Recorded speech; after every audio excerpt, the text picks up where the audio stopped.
Antes de empezar con nuestros proyectos, queremos comentarles un poco de todo lo que es esta región, todo este sitio de estudio y por qué es tan importante para nosotros.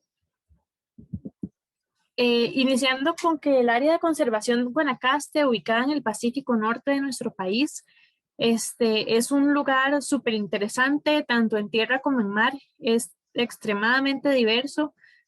Y para nosotros los biólogos y los científicos es súper interesante poder ir a estudiar ahí.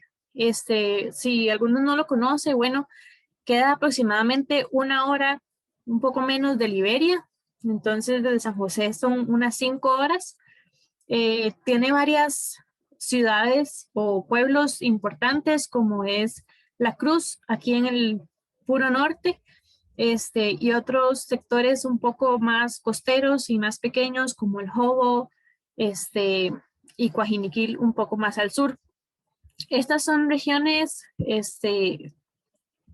bastante interesantes en todo el área. Hay varios sectores que están bajo diferentes niveles de protección por sus diferentes ecosistemas. Entonces, en esta región podemos ver en esta parte gris lo que es bosque tropical nuboso, es decir, muy frío. También tenemos bosque tropical lluvioso, que también es reconocido por ser tan biodiverso. Bosque tropical seco, que es uno de los parches más grandes que tenemos en América de este tipo de bosque.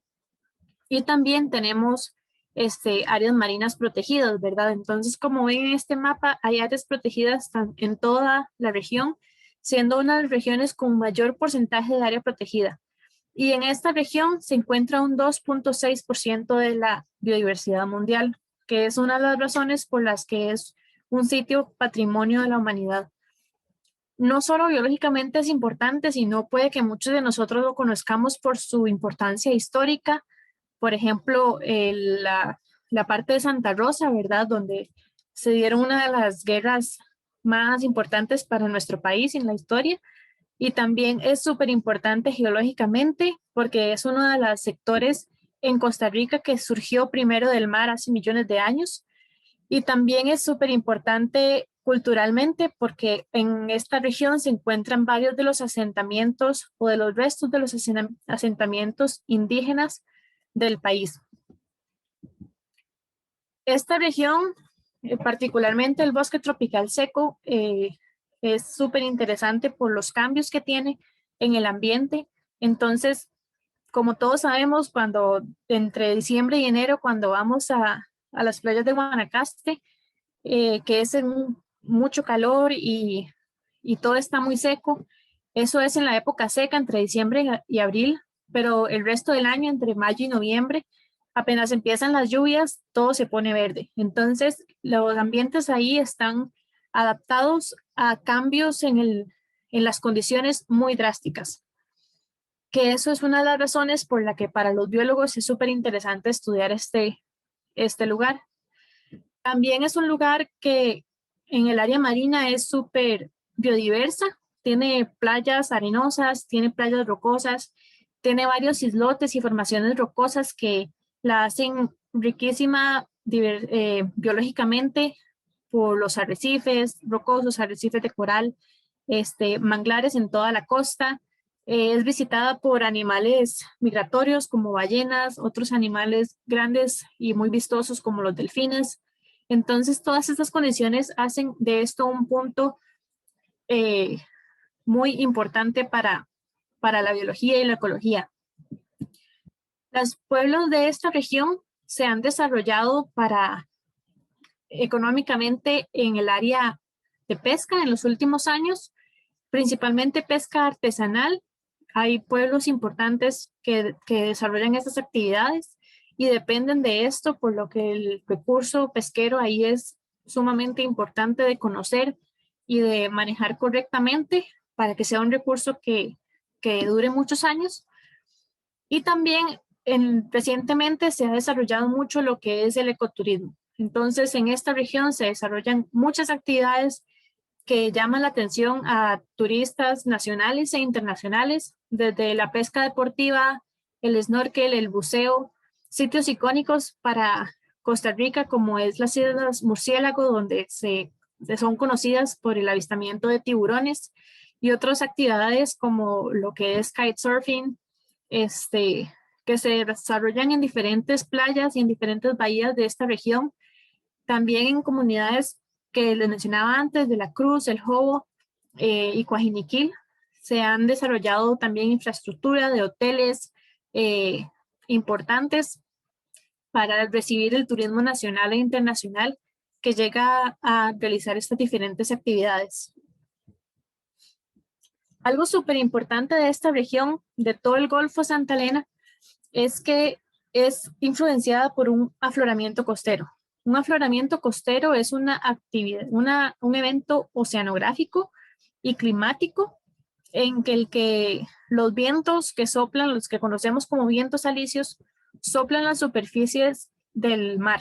Y esto hace que toda el agua caliente que está aquí en la superficie se desplace lejos de la costa. Cuando esta se desplaza, surgen aguas frías que están en las profundidades del mar. Esto hace que inicie una serie de eventos en todo el área afectada, porque cambian primero las condiciones ambientales, entonces cambia la temperatura del agua, de repente se enfría. La condición de oxígeno, de repente hay menos oxígeno en el agua, y también trae muchos nutrientes que estaban en el fondo marino y que ahora vienen a la superficie. Esto tiene impactos muy importantes en todas estas regiones, principalmente porque afecta la cadena alimenticia en forma de cascada. Estos nutrientes que les decía que se levantan desde el fondo hacen que aumente las comunidades de fitoplancton, que son los animales y plantas microscópicas que hay en el agua y que son la base de la cadena alimenticia marina.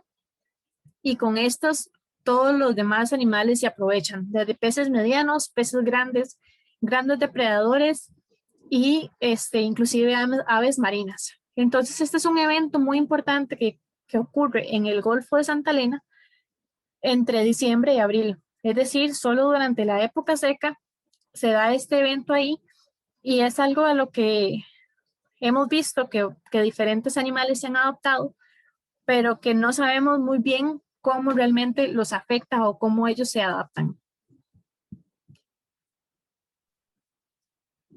Buenas tardes, mi nombre es Isaac Chávez, también estudiante del Centro de Investigación de Ciencias del Mar y Limnología, que he estado trabajando un poco en la Bahía Santa Elena. Para continuar con lo que estaba contando Verónica, esta zona, esta biodiversidad que es influenciada por el afloramiento costero, ha sido aprovechada en gran parte en las últimas décadas por las comunidades que dependen del recurso pesquero para poder subsistir.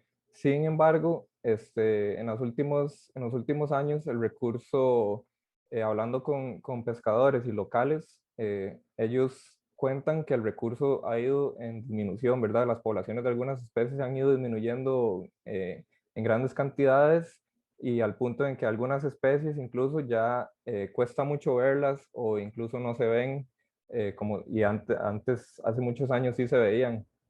Entonces es interesante cómo la misma gente se ha percatado de estos cambios que hay en la zona, y entonces han tomado acción para coordinar, digamos, entre ellos y en conjunto con otras entidades gubernamentales como el SINAC y otras organizaciones también locales, para llevar a cabo procesos de manejo en estos sitios que son tan importantes para ellos y de los cuales depende el recurso del cual ellos dependen también.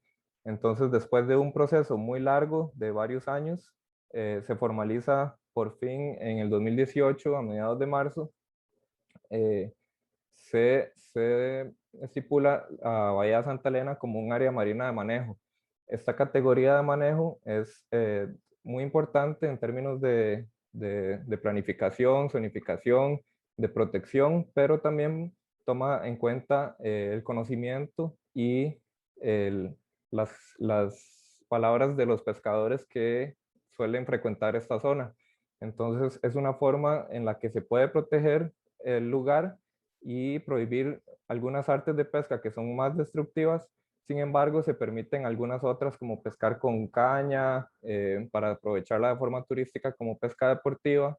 Se puede pescar con cuerda de mano y de esta forma aprovechar un poco el recurso sin prohibir absolutamente su uso y permitir también otras actividades, como por ejemplo también la investigación.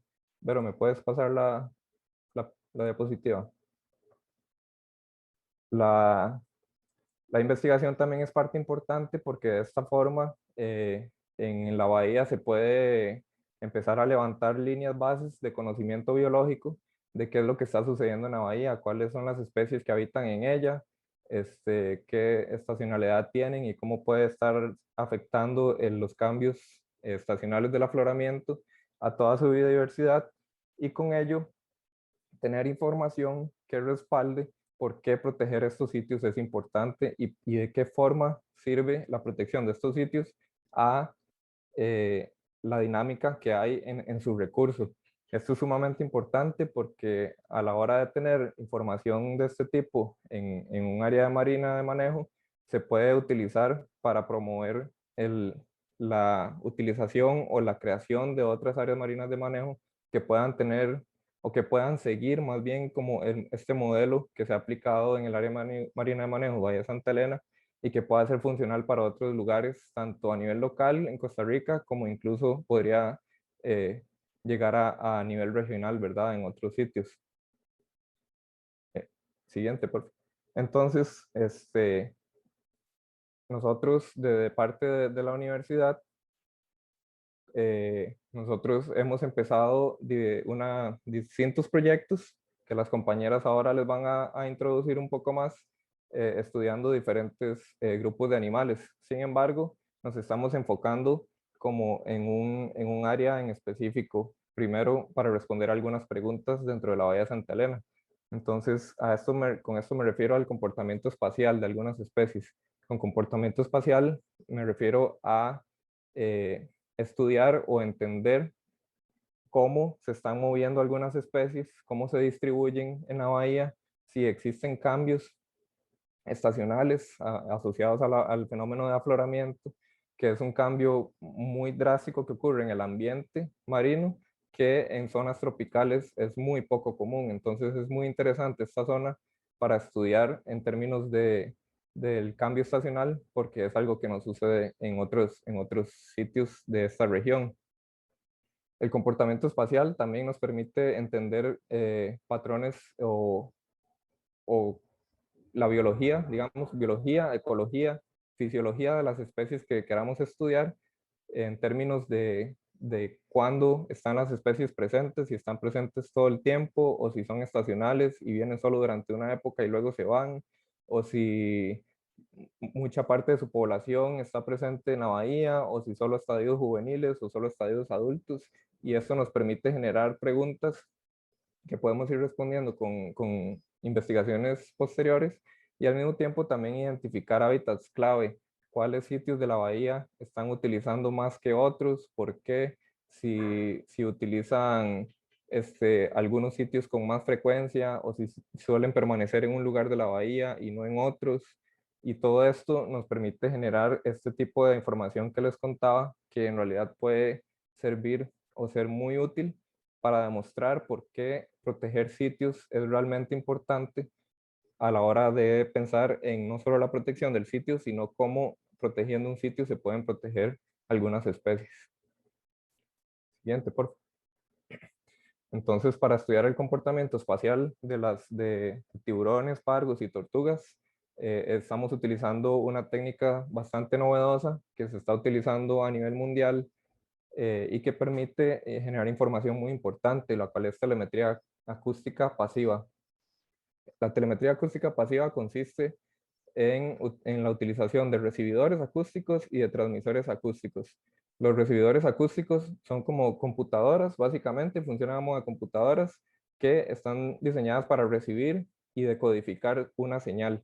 Entonces, esta señal es transmitida por el transmisor acústico. El transmisor acústico es como una batería pequeña que va a emitir una señal acústica cada cierto tiempo, aproximadamente cada minuto. Entonces, con estos transmisores marcamos a los individuos de las especies que queramos estudiar, los liberamos y estos individuos, cada vez que pasen cerca de los recibidores acústicos, que van a estar colocados en puntos estratégicos de la bahía, cuando pasan cerca, entonces el recibidor acústico lo que hace es decodificar esa señal que está emitiendo el transmisor y va a guardar información del individuo, de la identificación que tiene ese transmisor específico, la fecha y la hora a la que fue detectado. Esto nos permite generar información bastante importante porque nos permite conocer cuándo y dónde se están moviendo los individuos que marcamos y calcular métricas de monitoreo espacial que suelen ser muy importantes para estudiar el comportamiento de los animales. Siguiente, por favor. Podemos estudiar cuáles sitios son preferidos por las especies, cuáles sitios de la bahía, por ejemplo, si tenemos en diferentes puntos, como en la siguiente se puede ver un poco el mapa, cuáles sitios de la bahía son preferidos y durante cuáles épocas. También calcular qué tan residentes son, si suelen permanecer por periodos largos o cortos de tiempo, o incluso si son especies altamente residentes que permanecen toda su vida en un solo lugar o si migran fuera y dentro de la bahía en determinado momento. El monitoreo lo empezamos alrededor del 2018, cuando colocamos los primeros 5 recibidores acústicos y empezamos el proyecto de marcaje de tiburones y rayas.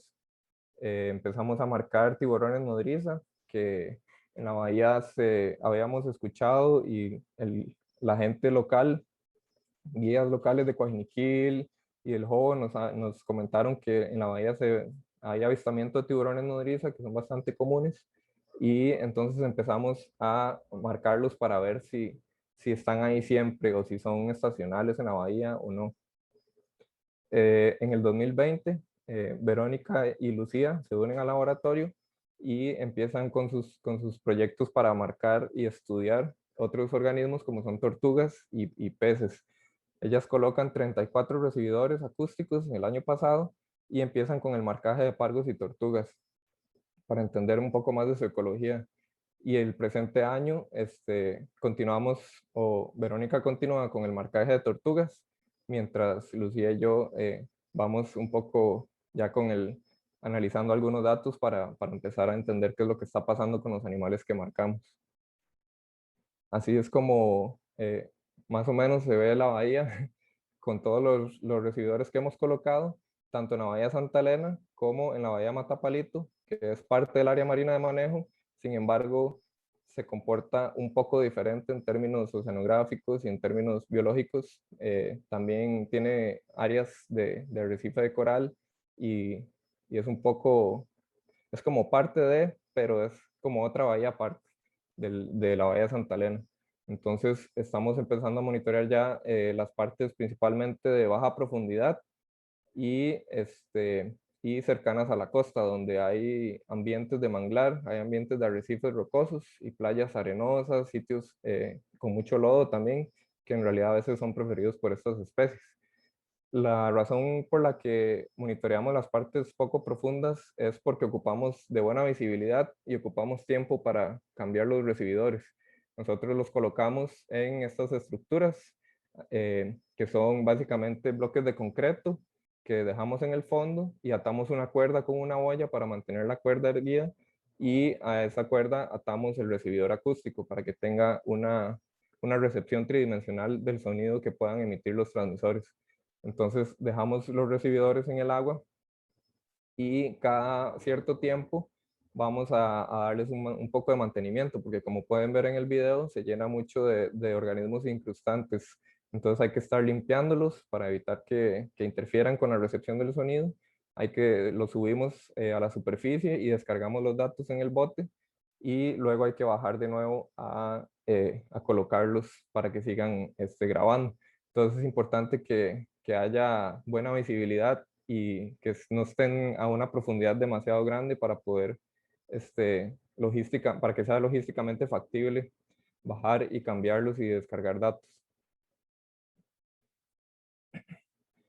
El proyecto de comportamiento espacial de tiburones y rayas, como les mencioné anteriormente, empezó en el 2018 y lo estamos liderando mi persona y Mario Espinosa, que es mi tutor de tesis en el proyecto que estoy desarrollando en el CIMAR de la UCR, y estamos colaborando con Christopher Lowe de la Universidad de California en Long Beach, que nos ha dado un apoyo bastante grande en la realización de tanto del proyecto como de la colocación de los recibidores. Entonces, en este proyecto nos interesa estudiar un poco, como les mencionaba, la ecología espacial. Mediante monitoreo acústico estamos enfocándonos principalmente en 3 especies, de ellas el tiburón nodriza, que es bastante común en la bahía, es el que más la frecuenta. De ellos tenemos 11 individuos de diferentes longitudes, desde 85 centímetros hasta más de 2,5 metros. Tenemos individuos de diferentes estadios de madurez. De la raya de manglar tenemos 6 individuos que más bien son todos juveniles. Son organismos que la más grande tiene 52 centímetros de ancho del disco, de un lado al otro de las aletas o del disco de ellas. Y la raya látigo, por el contrario, tenemos también 6 individuos, pero todas grandes, más bien de 71 a 1,25 m de ancho. Son individuos posiblemente adultos. Y son 3 especies que están en categoría de peligro de extinción según la Unión Internacional para la Conservación de la Naturaleza. Entonces es importante empezar a generar información para estas especies en estas regiones del Pacífico, porque son especies que son poco estudiadas en el caso de las rayas para esta región, y el tiburón nodriza también, puesto que las poblaciones que se han estudiado ampliamente están en el Atlántico y puede que hayan diferencias con las poblaciones de aquí del Pacífico. Este es un gráfico de detecciones en el cual, como pueden ver, en el eje vertical están todos los individuos que hemos marcado, y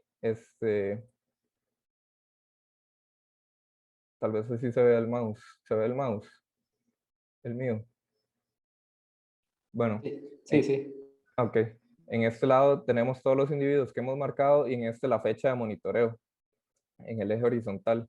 Las partes en gris son las épocas de afloramiento, o sea, las épocas secas de cada año.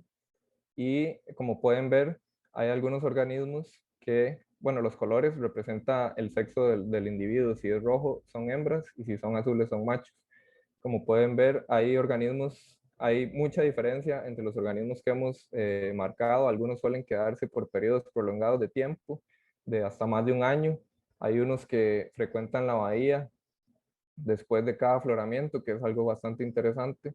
Hay unos que se quedan casi que todo el tiempo, pero lo interesante es ver que en organismos o individuos de tiburones nodriza han frecuentado la bahía y siguen frecuentándola después de que los marcamos, lo que nos quiere decir que sí son altamente residentes en la bahía y la frecuentan después de varios años.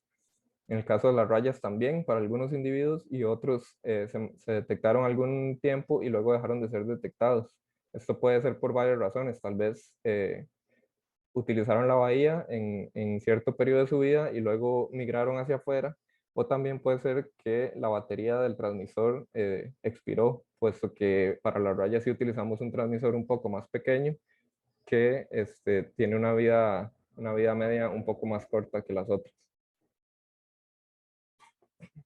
Siguiente, por favor. También podemos ver otros patrones interesantes, como por ejemplo los índices de residencia calculados para los diferentes recibidores acústicos que están en estas posiciones donde se ven estos puntitos en estos mapas. El índice de residencia se calcula como todos los días que han sido detectados por alguno de los recibidores, dividido entre el total de días que ha estado el animal nadando con su transmisor puesto. Entonces esto nos dice más o menos es un índice que nos dice qué tan residentes son los individuos en un sitio específico. Y lo que podemos ver es que, por ejemplo, para el tiburón nodriza, son más residentes en ciertas partes de la bahía durante la época de afloramiento y durante la época de no afloramiento prefieren frecuentar otras partes de la bahía con mayor residencia o bueno, por más tiempo. En el caso de las rayas látigo, en realidad no hay mucha diferencia en los sitios que prefieren, sin embargo, bueno, entre las épocas y las rayas de manglar, las de abajo, se puede ver que en realidad frecuentan la mayoría de los recibidores que hemos colocado. Estos datos son para los 5 recibidores que colocamos desde el inicio, no para todos los que les mostré después. Entonces es interesante ver cómo hay diferencias entre las especies. Para algunas especies como hay un poco de diferencia entre las estaciones, pero para otras no tanto. Y que pueden ser, y lo interesante es empezar a ver por qué es que se dan estos patrones, ¿verdad? Por qué las rayas látigo, por ejemplo, que son adultas, prefieren algunos lugares como estos que son más cubiertos por manglar y zonas lodosas en la parte interna de la bahía, y las rayas látigo, perdón, sí, y las rayas de manglar pueden andar por toda la bahía, siendo individuos juveniles. Esto nos dice que en realidad la bahía es bastante utilizada en diferentes estadios de diferentes especies. Entonces, nos dice que realmente es importante para ellas. La otra metodología que estamos utilizando es el monitoreo mediante cámaras submarinas, que las cámaras consisten básicamente en una GoPro que va acoplada en una placa de metal que tiene esta estructura. La estructura es para dar soporte en el fondo marino y en el centro se coloca una cámara. También colocamos un tubo con un contenedor al cual le ponemos carnada por dentro. Esta carnada va a generar una pluma de olor dentro del agua, que la idea es que esto atraiga a los depredadores, ¿verdad? Tanto peces como tiburones y rayas. Así se ven las imágenes que obtenemos cuando dejamos la cámara grabando por aproximadamente una hora, hora y media. Y estas son algunas o las especies que hemos podido observar utilizando esta metodología. Entonces vemos que sí la bahía es frecuentada por bastantes especies, principalmente rayas. Con cámara solo hemos podido observar a los tiburones nodriza de especies de tiburones. Y hemos observado en distintos números. El N representa la cantidad de individuos que hemos visto en una sola toma de video. O sea que para esta, por ejemplo, hemos observado hasta 3 individuos de esta especie en una sola toma de video. Siguiente, por favor. Otra cosa interesante es que en estos mapas les muestro los puntos en los que han salido tiburones o rayas y que los hemos podido grabar con video. Entonces, la ubicación es donde lanzamos una cámara y apareció un tiburón o una raya, y el tamaño del punto es la cantidad es una medida de abundancia relativa de la cantidad de tiburones o de rayas que aparecieron en ese punto. Lo interesante es ver cómo aún en ambas épocas se pueden observar tiburones y rayas a lo largo de casi toda la bahía. Entonces sí es bastante frecuentada por tiburones y rayas y en diferentes partes. El último punto, que es bastante interesante también, es ver este gráfico. Lo que representa es las diferentes zonas, en este caso en las que dividí la bahía, para hacer el análisis, y estas barras representan la cantidad de cámaras en las que ha aparecido especies que tengan diferentes estados de conservación, según la Unión Internacional para la Conservación de la Naturaleza. Entonces, podemos observar que en prácticamente todas las zonas de la bahía, incluso en Bahía Matapalito, hemos podido observar especies que están en estado vulnerable o en peligro de extinción, principalmente en las zonas internas.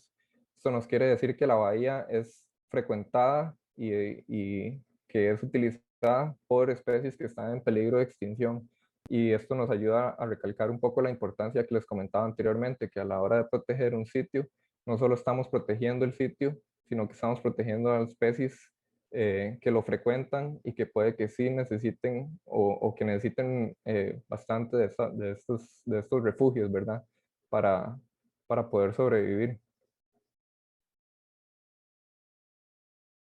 Esto, el método que utilizamos para marcar los tiburones y las rayas con transmisores acústicos es mediante pesca con línea de fondo, que es una pesca que nos permite dirigir el monitoreo a especies que son asociadas al fondo y que podemos traer al bote para medirlos, tomar medidas de longitud, de ancho, podemos sexarlos para ver si son machos o hembras, que a veces no se puede en el video, no es claro poder ver si son machos o hembras, y al mismo tiempo colocar los transmisores acústicos.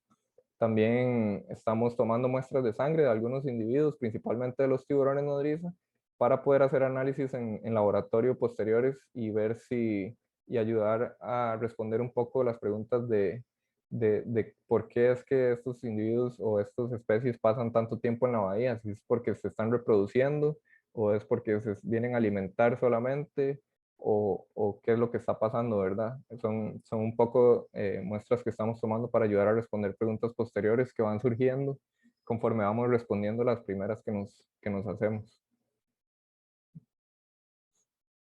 Estas son algunas de las especies que hemos podido capturar mediante la línea de fondo.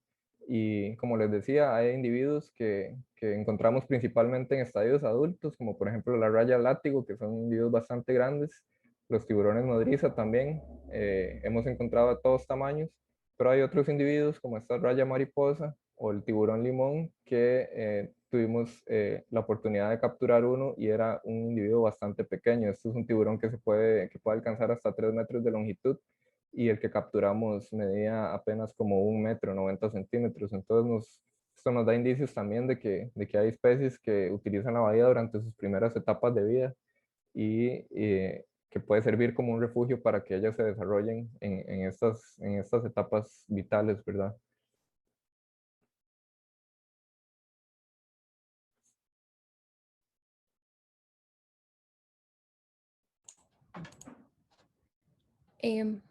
Bueno, buenas tardes. Bueno, ahí ya Isaac les comentó un poco cómo va su proyecto de maestría, ¿verdad? Que él inició en el 2018 para aquellos que se están uniendo. En mi caso, yo soy parte de la maestría de gestión costera del CIMAR y me estoy enfocando en pargos. Entonces estoy trabajando también telemetría acústica, pero en el caso de estas especies que son de interés comercial, además de tener un valor ecológico importante, ¿verdad? En esta región, como Verónica ya les comentó, hay una alta dependencia de las prácticas pesqueras, ¿verdad? Por las diferentes comunidades y los pargos en general han sido de los grupos más importantes, ¿verdad? Particularmente para la pesca artesanal. Y existen muchas especies, yo me estoy enfocando en dos que son relativamente o bastante comunes dentro de la bahía, de Bahía Santa Elena específicamente, ¿verdad? Y de hecho esta bahía ya ha sugerido como un criadero de estas importantes para que actualmente cuando alcancen mayores tallas, ¿verdad? Salgan y estén disponibles para un aprovechamiento de este recurso, ojalá de manera sostenible. Y bueno, yo estoy haciendo este trabajo en colaboración con la Universidad de Windsor de Canadá, por ejemplo, Jordan Madley y Aaron Fisk de esta institución, y mi tesis también tiene un componente social del que les voy a hablar un poco más adelante en la presentación. Para esto me está ayudando el profesor Vladimir González y también Mario Espinosa, ¿verdad? Como tutor de mi tesis. Y bueno, para capturar los pargos, ¿verdad? La muestra esperada eran 30 pargos y lo logramos gracias a que fuimos con los expertos en pesca principalmente deportiva. Entonces en 2 días logramos la meta de los 30 individuos que buscábamos. Entonces ellos nos pasaban los individuos para procesarlos en una lancha, como verán en la siguiente diapositiva. En total, capturamos 16 pargo de la especie del dientón en tallas que van de 22 centímetros más o menos a casi 50 centímetros. Y por otro lado, 14 individuos del pargo colorado en tallas similares de 28 a 49 centímetros que se consideran relativamente pequeños, sabiendo que pueden llegar algunas de estas especies a mucho más que esto, ¿verdad? 90 centímetros o incluso más en otras regiones. Y para colocarles los transmisores a estos individuos, como ven en la imagen arriba a la derecha, como son individuos pequeños y los transmisores que utilizamos para estos pargos son unos muy pequeñitos, entonces se procesan con una cirugía muy rápida, muy pequeñita, para que entonces se mantenga bien seguro el animal. Durante la manipulación también usamos antibiótico, el equipo esterilizado y demás, y luego los colocábamos, como se ve en el video abajo, en un encierro donde dábamos tiempo para que se recuperaran. Y esto que ven encima del animal son también marcas externas, ¿verdad? En caso de que haya una recaptura, podemos ir registrando los individuos que tenemos ahorita con transmisor acústico. Y bueno, como saben, ¿verdad? Este marcaje inició en noviembre del año pasado, en el mes 11. Y por esta razón todavía me faltan bastantes datos para poder completar un año, porque la idea es hacer análisis similares a lo que está haciendo Isaac, pero ocupo más un año completo para poder comparar lo que está pasando entre estaciones de afloramiento y no afloramiento. Entonces, por ahora lo que tengo es, por ejemplo, este mapa de detecciones, que básicamente es una línea del tiempo, lo que ven en el eje horizontal, ¿verdad? Que va de noviembre a finales de abril, que fue la última vez que descargamos datos de los recibidores acústicos. Y en el eje vertical tenemos los diferentes individuos de las dos especies con las que estoy trabajando. Entonces, aquí podemos ver cada circulito que está en este gráfico representa un día en que fue detectado un pargo, por lo menos en uno de los recibidores. Entonces, vean que básicamente tenemos detecciones durante todo este periodo de monitoreo, y hay unos que pareciera que se van y luego vuelven, o tal vez simplemente están fuera del rango de detección de los monitores. Por eso todavía no podemos llegar a conclusiones como tal, pero sí vamos viendo la importancia de la bahía para estos individuos que son residentes de aquí. Los valores de residencia son bastante altos para ambas especies. Y bueno, esta animación representa solamente algunos de los individuos. Cada color es un individuo diferente. Aquí estas iniciales que ven aquí de LNO hacen referencia a una de las especies, el pargo dientón, y las otras son del pargo colorado. Entonces aquí esta animación va mostrando cómo se mueven en la línea de la costa de la bahía, y se van formando unas líneas que son posibles rutas por las que se están moviendo, ¿verdad? Entonces, en algunos casos, y si dejamos la animación por más rato, se va a ver que incluso a veces hay algunos individuos que cruzan cerca de la boca de la bahía, ¿verdad? Entonces, si uno pone atención, hay unos individuos que permanecen en sitios muy específicos y particularmente cerca de la región del manglar, que es como abajito a la derecha, ¿verdad? Mientras que hay otros que parecieran estarse moviendo mayores distancias, como este cafecito, que de hecho es uno de los individuos más grandes, mide casi medio metro. Entonces vemos que está utilizando diferentes tipos de hábitat en la bahía. Sin embargo, igual, ¿verdad? Vienen más análisis en camino para que nos permitan calcular otras métricas más específicas y podamos comparar qué está pasando entre individuos pequeños versus otros más grandes, qué está pasando entre épocas, si hay un efecto de las mareas en su preferencia de hábitat, ¿verdad? Porque como ya Isaac lo mencionó, hay diferentes tipos de hábitat dentro de la bahía. Entonces yo quiero también comparar cómo utilizan estos diferentes ambientes dentro de la bahía. Y también muy importante que aparte de los 28 recibidores acústicos que están dedicados a monitorear a los pargos exclusivamente, también hay medidores de temperatura y hay uno de medidor de oxígeno disuelto, que también permanecen bajo el agua durante el periodo de estudio. Entonces la idea es eventualmente también poder explicar los patrones de movimiento y uso de hábitat de los pargos en función de estas variables ambientales, particularmente, ¿verdad? Porque sabemos que con el afloramiento costero cambian drásticamente, ¿verdad? Entonces por eso a veces decimos también como esto del laboratorio natural que es la bahía. Entonces vamos a poder ver cómo bajas en oxígeno o condiciones hipóxicas, que es cuando hay muy poquito oxígeno, afectan a los peces, para dónde se van o para dónde se van cuando está muy frío, por ejemplo.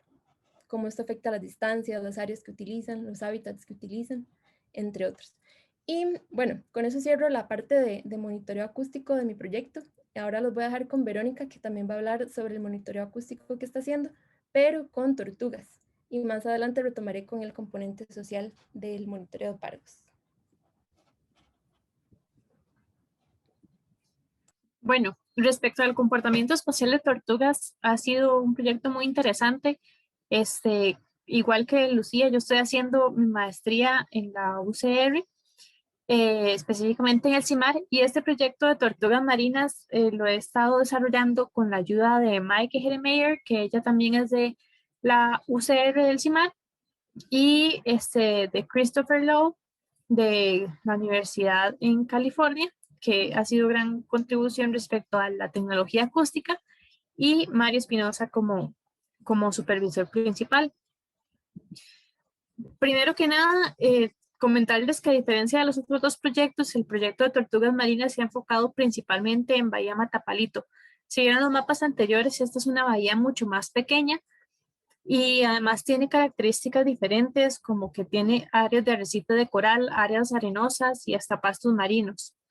Me estoy enfocando principalmente en esta bahía, ya que hace aproximadamente 7 años se realizó un estudio en este lugar que determinó que este es un sitio importantísimo para diferentes especies de tortugas marinas. Aproximadamente hay 4 especies que visitan esta región y que además son especies, cada especie la visita durante diferentes estadios de su vida.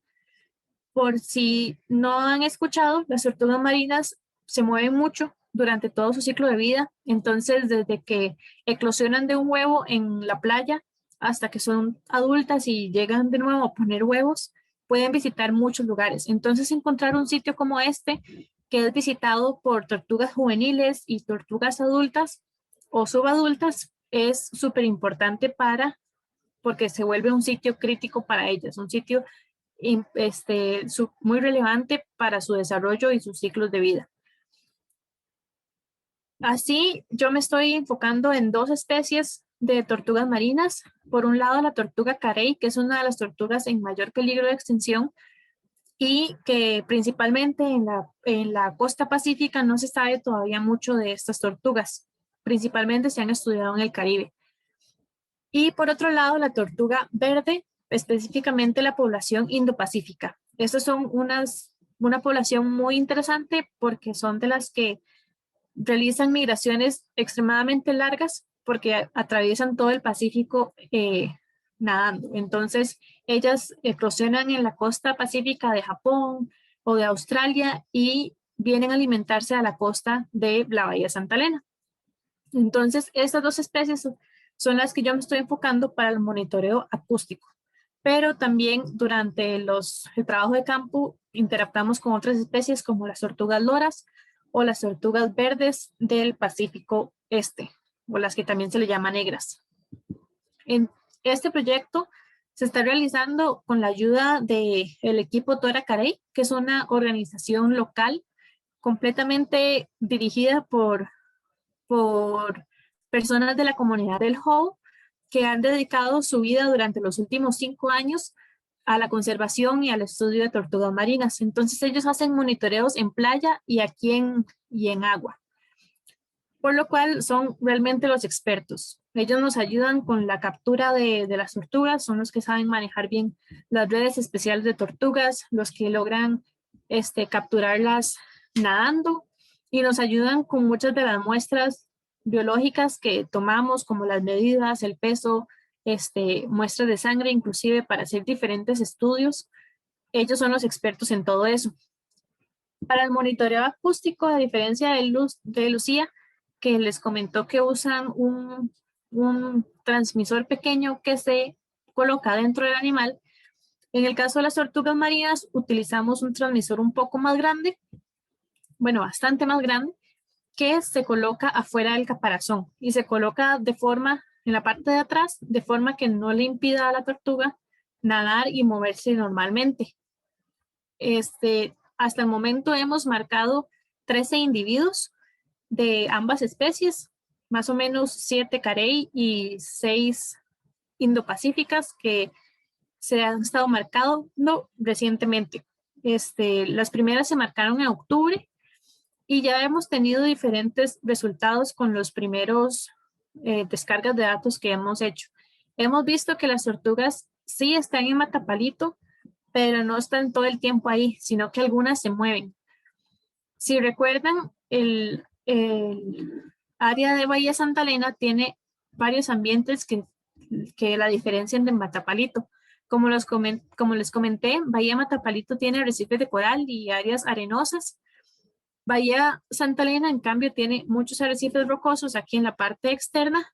También tiene áreas arenosas en la parte media y áreas lodosas y de manglar en la parte interna, por lo que son ambientes muy diferentes. Es decir, los animales y las fuentes de comida, por ejemplo, que las tortugas pueden encontrar en un arrecife de coral, son completamente diferentes a las que están en el manglar.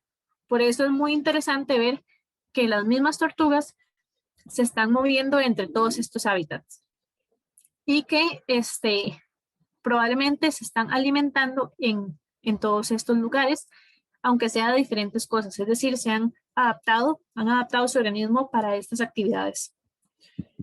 Respecto al gráfico, igual que el de Lucía, es un poco preliminar, ya que solo tengo datos desde octubre hasta marzo de este año. Aquí pueden ver en la línea del tiempo, igual para tortugas carey y para tortugas verde arriba, el punto rojo es donde el día que las marcamos y cada uno de estos cuadrados significa un día en que fue detectado en esta región. Entonces vemos que hay algunos individuos que están mucho tiempo dentro de la bahía, pero que hay otros que se van y que son más intermitentes. Estos movimientos tenemos que seguir estudiándolos y ya cuando tengamos un año o un poco más de datos podremos ver mejores los patrones de movimiento que están teniendo y relacionarlos también con variables ambientales que nos puedan indicar cómo las condiciones de afloramiento y no afloramiento están afectando a las tortugas. Entonces, realmente este proyecto está apenas iniciando. Como les comenté, este es el único de los 3 proyectos que aún tiene un marcaje acústico activo. O sea, hasta la fecha estamos marcando individuos y cuando ya tengamos todos los individuos marcados, vamos a poder ver estos patrones que estamos interesados en ver. Bueno, entonces, como han visto, ¿verdad? A lo largo de la mención de los diferentes proyectos, un componente sumamente importante y esencial para el trabajo que hemos venido haciendo en este sitio es la compañía de personas que tal vez no son necesariamente de formación científica, no son científicos como tal, pero básicamente se hacen científicos en el campo y con su conocimiento local. Entonces, desde el aspecto de poner cámaras y el de hacer pesca, ¿verdad? Con gente súper experta en esto, pescadores de la región. También nos han acompañado guardaparques en estos esfuerzos. Incluso también en la colocación del equipo de telemetría acústica fue esencial para ayudarnos a guiar, a entender un poco mejor, por ejemplo, por dónde estaban nuestras especies de interés y demás. Y el equipo Tora Carey, ¿verdad? Que nos ayudan a atrapar las tortugas y esto. Y no es solamente el aspecto de la recolección de la información como tal, ¿verdad? Que beneficia a la ciencia, sino que se da un proceso muy bonito, como de mucho intercambio, en el que haya un beneficio no solo para nosotros que estamos haciendo tal vez investigación allá, sino que también haya un proceso de capacitación, de educación ambiental, de sensibilización, y donde ellos también nos enseñan mucho con su conocimiento local a ubicar las especies, a cómo colectarlas, dónde poner las redes para obtener lo que necesitamos, etcétera. Y también de vez en cuando nos han acompañado algunos estudiantes, por ejemplo, de intercambios o pasantías y demás, que están interesados también en conocer más y hacer investigación en estos sitios y aprovechando la biodiversidad, la riqueza que hay pues, en nuestras regiones. Y en esta línea, también en la siguiente. En esta línea de ciencia ciudadana estamos empezando un proyecto más dirigido, digamos, a esto de ciencia ciudadana como tal, mediante un proceso participativo, y este es el componente social del que les venía hablando de mi tesis, ¿verdad? En el que quiero complementar un poco lo de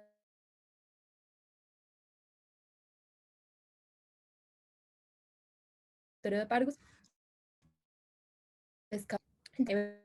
participativo, ¿verdad? De peces, donde nos acompañan otros biólogos, pero también representantes de las instituciones, ¿verdad?, gestoras de la región, como el área de conservación Guanacaste, Incopesca, y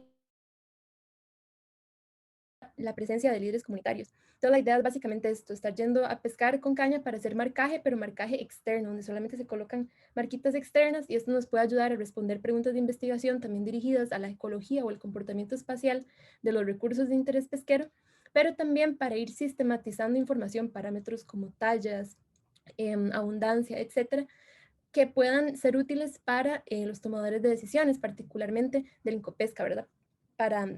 En que esto sea un proyecto que pueda crecer, que se pueda aplicar en diferentes regiones y expandir a otros sectores también de pesca, ¿verdad? Eso es uno de mis intereses. Por ahorita estamos empezando con el sector de pesca deportiva,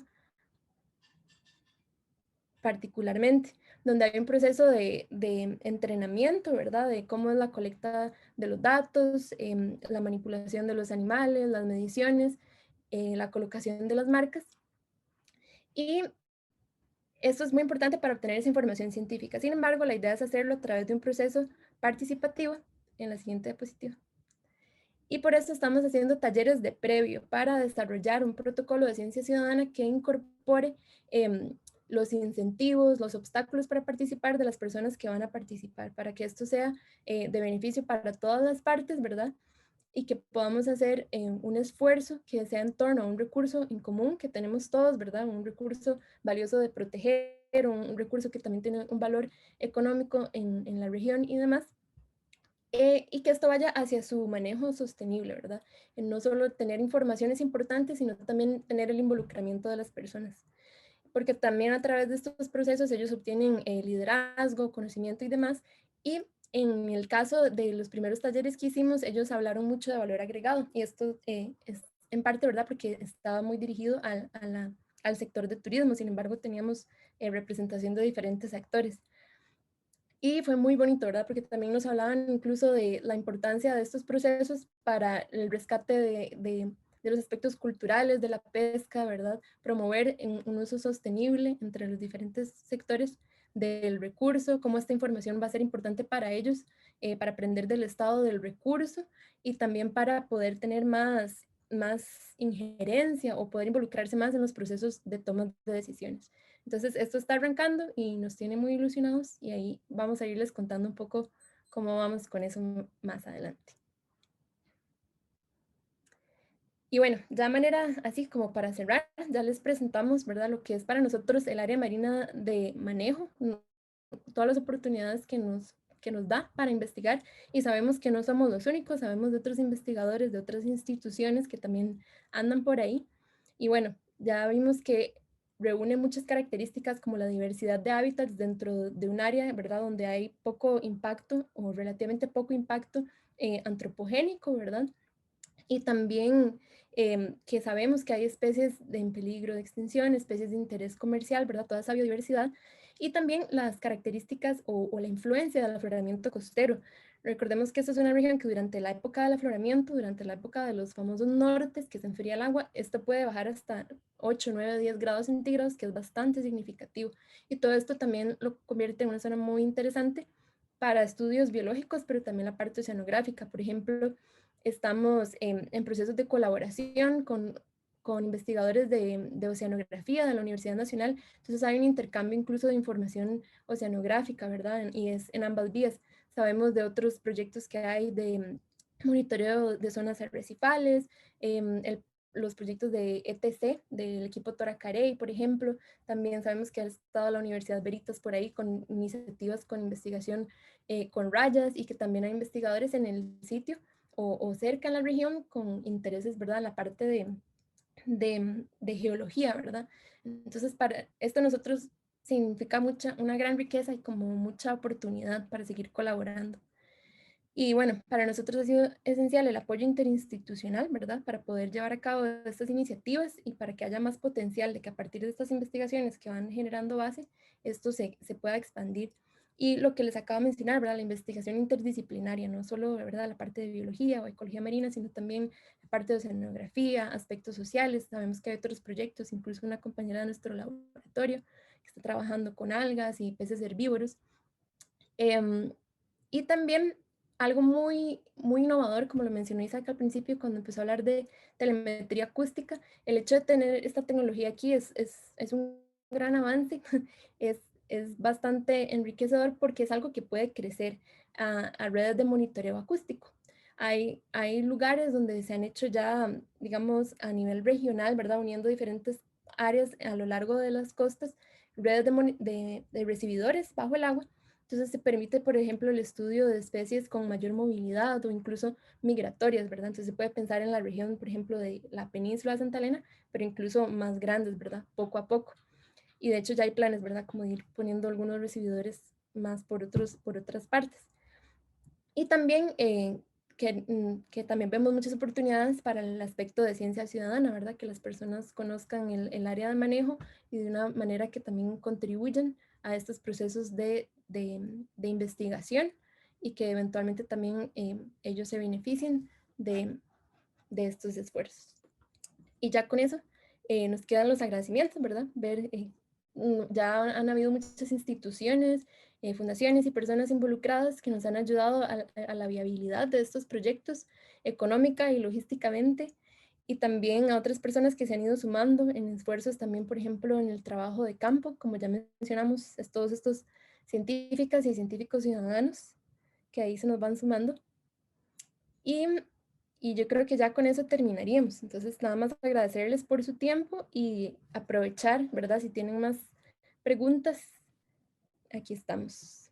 Ah, bueno, y una cosa importante también, un aspecto muy importante de nuestros proyectos es la divulgación. Entonces, ahí tenemos redes sociales muy activas donde tratamos de mantener informadas a las personas sobre nuestro trabajo, el progreso, lo que vamos obteniendo, quienes se nos van uniendo en el proceso. Entonces, ahí pueden